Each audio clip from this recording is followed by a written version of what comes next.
नमस्कार। देश प्रदेश के इस खास शो में आपका बहुत बहुत स्वागत है। मैं हूं आपके साथ जया कौशिक त्रिवेदी। सबसे पहले बात करते हैं बिहार की हलचल की, जहां बिहार बीजेपी के नेताओं ने ये साफ कर दिया कि विधानसभा चुनाव में बीजेपी या जेडीयू को सीटें चाहे जितनी भी मिले, मुख्यमंत्री नीतीश कुमार ही रहेंगे।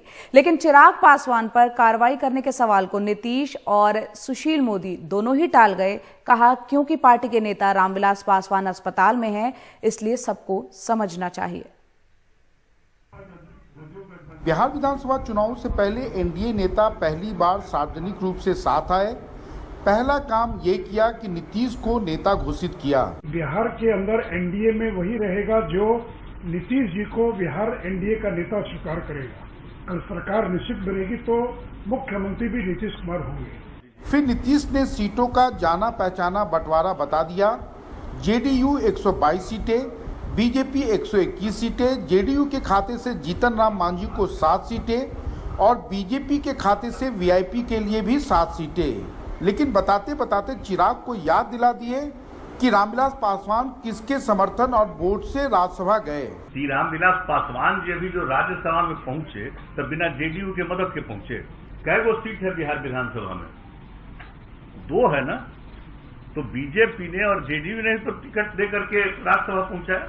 नीतीश कुमार को निशाने पर रखकर बयान देने वाले चिराग पासवान पर कार्रवाई का सवाल भी उठा। सबने माना कि रामविलास पासवान के अस्पताल में रहने के कारण कार्रवाई नहीं हो रही है, लेकिन अगर प्रधानमंत्री के फोटो का इस्तेमाल किया तो साफ कर दिया कि कार्रवाई होगी। कि अगर वो स्वस्थ होते तो शायद आज ये स्थिति पैदा नहीं होती।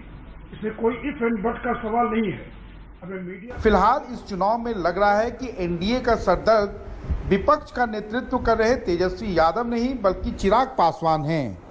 पटना से कैमरामैन हबीब अली के साथ मनीष कुमार, एनडीटीवी इंडिया के लिए। तो कल जो एनडीए में सीटों के समझौते के ऐलान को लेकर प्रेस कॉन्फ्रेंस की गई, उस दौरान भूपेंद्र यादव, सुशील मोदी और संजय जायसवाल ने करीब 12 बार इस बात पर जोर दिया कि नीतीश कुमार ही मुख्यमंत्री होंगे।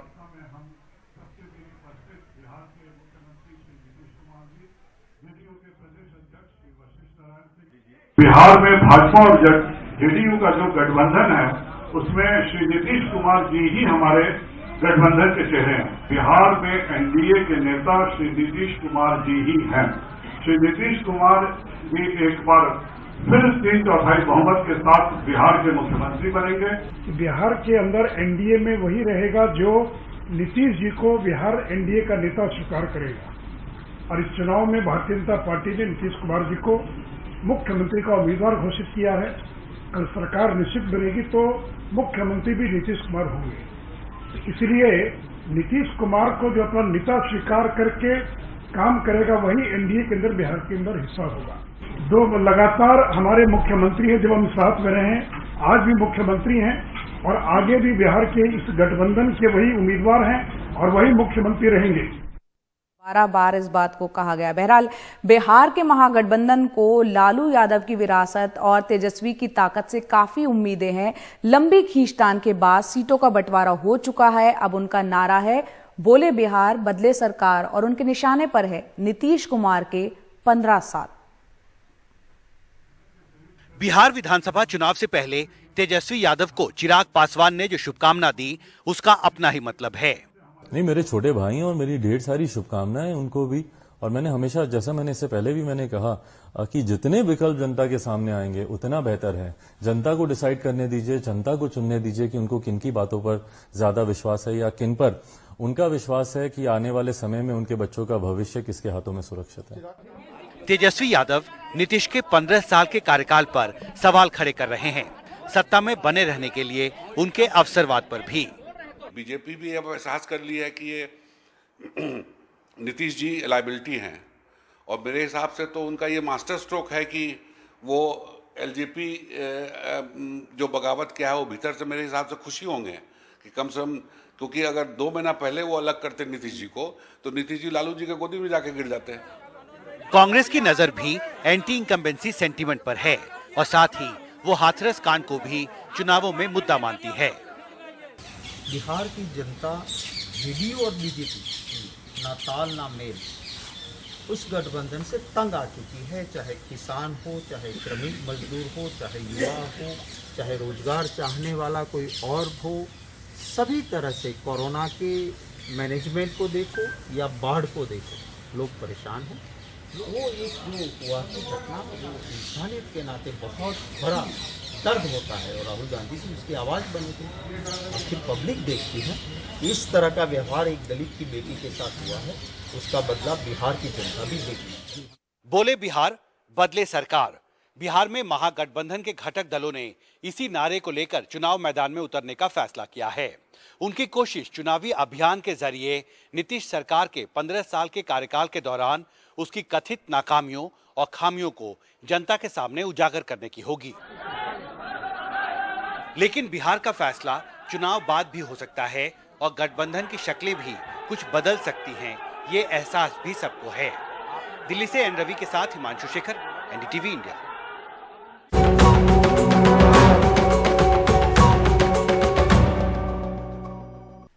उत्तर प्रदेश की बात करते हैं, जहां बिजली विभाग के कर्मचारी अब काम पर लौट आए हैं। सरकार ने बिजली विभाग के निजीकरण का फैसला टाल दिया है, जिसके बाद कर्मचारी काम पर लौटे हैं। कल इस फैसले का ऐलान होने के बाद धीरे धीरे कर्मचारी काम पर लौटने लगे। खबरों के मुताबिक निजीकरण के फैसले को 3 महीने के लिए टाला गया है, जिस दौरान बिजली कंपनियों के कामकाज की समीक्षा की जाएगी। कर्मचारियों के काम पर लौटने के साथ ही बिजली की आपूर्ति भी बहाल होने लगी है। कृषि कानूनों के खिलाफ पंजाब हरियाणा में किसानों का आंदोलन तेज हो गया है। पंजाब में खेती बचाओ रैली के तीसरे दिन राहुल गांधी खुद ट्रैक्टर चलाते हुए हरियाणा पहुंचे। वहीं हरियाणा के सिरसा में कई किसान संगठनों के बुलावे पर राज्य भर से किसान जुटे। इस दौरान जमकर हंगामा भी देखने को मिला। पंजाब के नूरपुर से खुद ट्रैक्टर चलाते हुए राहुल गांधी हरियाणा की ओर बढ़ रहे थे, जबकि हरियाणा बॉर्डर पर कांग्रेस कार्यकर्ताओं का एक जत्था बैरिकेड से जूझ रहा था। पंजाब से हरियाणा जा रहे राहुल को प्रशासन ने सीमा से पहले एक पुल पर रोक दिया। राहुल वहीं बैठ गए, कहा कि वे हिलेंगे नहीं जब तक उन्हें जाने नहीं दिया जाएगा। यहाँ हमें हरियाणा के बॉर्डर पे पुल पे रोक रखा है, जब तक ये खुलेगा नहीं तब तक मैं यहाँ बैठा हूँ। 2 घंटे लगेंगे, 2 घंटे, 6 घंटे तो 6, 10 तो 10, 24 तो 24, 100 तो 100, 200 तो 200, 500 तो 500, मैं यहाँ से नहीं हिल रहा हूँ। आखिरकार प्रशासन ने 3 ट्रैक्टरों को हरियाणा जाने की इजाजत दी तो देर तक चला यह टकराव टल गया। पंजाब हरियाणा बॉर्डर पर देर तक तनाव का माहौल बना रहा, क्योंकि प्रशासन राहुल गांधी को आगे जाने नहीं दे रहा था। लेकिन बाद में उसे ये समझ आया कि अगर राहुल गांधी को रोका जाएगा तो उनकी परेशानियां और बढ़ेंगी। और दूसरी तरफ खुद राज्य में कई जगह किसान धरने प्रदर्शन कर रहे हैं, वो राज्य सरकार के लिए एक अलग चुनौती थी। इसलिए बीच का रास्ता निकालते हुए राहुल गांधी को हरियाणा में प्रवेश करने की अनुमति दे दी गई। सिरसा में कई किसान संगठनों के बुलावे पर राज्य भर के किसान जुटे। वो हाल के कृषि कानूनों का विरोध कर रहे हैं। बताया जा रहा है कि हाल के दिनों में मंडियों में उनका अनाज नहीं बिका। किसान को डर है कि मंडी व्यवस्था और एमएसपी का जो कच्चा टूटा अरेंजमेंट आज उसके पास था, 4 पैसे मिल जाते थे, बच्चों का गुजारा कर लेता था, वो भी हाथ से चला जाएगा। इस डर से सशंकित किसान आज खड़ा हो रहा है, अपने भविष्य, अपने बच्चों के भविष्य की लड़ाई लड़ रहा है। लेकिन किसानों की इस रैली को भी पुलिस का दमन झेलना पड़ा। पुलिस ने बल प्रयोग किया, कुछ लोगों को चोट भी आई और भगदड़ दिखती रही। पानी की बौछारों के बीच किसान जमे रहे। लगता नहीं कि आसानी से इस हंगामे से हरियाणा सरकार को निजात मिलने वाली है। सिरसा से राजेंद्र संधू और कुलवंत सिंह के साथ चंडीगढ़ से मोहम्मद गजाली, एनडीटीवी इंडिया।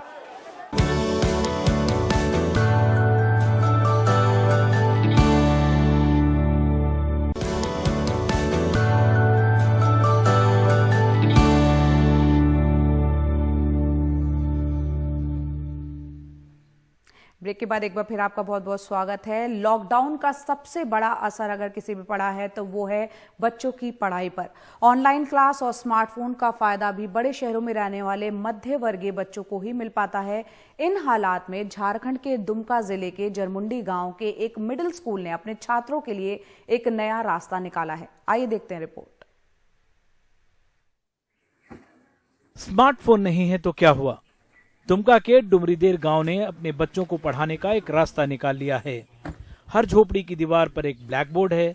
छात्र इसी पर सामाजिक दूरी बनाते हुए लिखते और पढ़ाई करते हैं और उनके शिक्षक घर घर जाकर छात्रों से बात करते हैं, सबके सब मास्क पहनकर। उत्तमृत मिडिल स्कूल के 290 बच्चों की पढ़ाई इसी तरह चल रही है। लॉकडाउन है इसलिए हम लोग यहाँ पढ़ते हैं। आप लोग जानते हैं कि इस दुनिया में कोरोना वायरस फैल गया है, इसलिए गांव वालों ने हम लोग का बोर्ड बना दिया है, यहीं पर हम लोग पढ़ते हैं। जो नहीं समझते हैं तो हम लोग का टीचर बता देता है और हम लोग यहीं पर लिखते हैं। हम सभी जानते हैं कि पूरे विश्व में अभी कोरोना काल में लॉकडाउन की स्थिति है और सबसे अधिक यदि किसी पर प्रभाव पड़ा है, हम उस गांव में खड़े हैं जो कि सुदूरवर्ती आदिवासी बहुल ये गांव है। और यहाँ सबसे बड़ी बात यह है कि बच्चे के पास स्मार्ट मोबाइल नहीं है, तो हमने शिक्षा आपके द्वार कार्यक्रम को इसलिए भी चला के रखा है ताकि बच्चे अपने द्वार पर ही पढ़ाई कर सके। ग्रामीण भारत अपनी समस्याओं के बीच रास्ता कैसे निकालता है, उसकी ये दमकती हुई मिसाल है। स्मार्टफोन नहीं है तो कोई बात नहीं, पढ़ाई नहीं रुकेगी। झारखंड के दुमका से हरिवंश की रिपोर्ट, एनडीटीवी इंडिया।